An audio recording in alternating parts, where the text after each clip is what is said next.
Mabilis ang nag-shower muna si Jordan at nagpalit ng kasuotang pambahay bago tumungo sa driver's quarters sa likod ng garahe.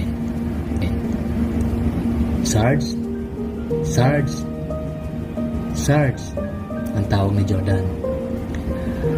Habang tinungo ni Jordan ang pintuan ng quarters. Madilim, walang ilaw. Mukhang sira na naman ang ilaw at tanging liwanag ng kandila ang maaninag. Kailangan ayusin at baka maging sanhi pa ng sunog.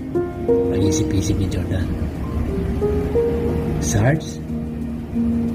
Pumasok si Jordan sa kwarto, pero walang tao.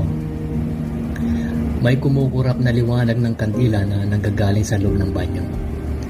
At naririnig niya ang mahinang patak ng tubig. Sa loob ng halos madilim na banyo, naaaninag ni Jordan ang basang katawan ni Sargento Arnel Dulay.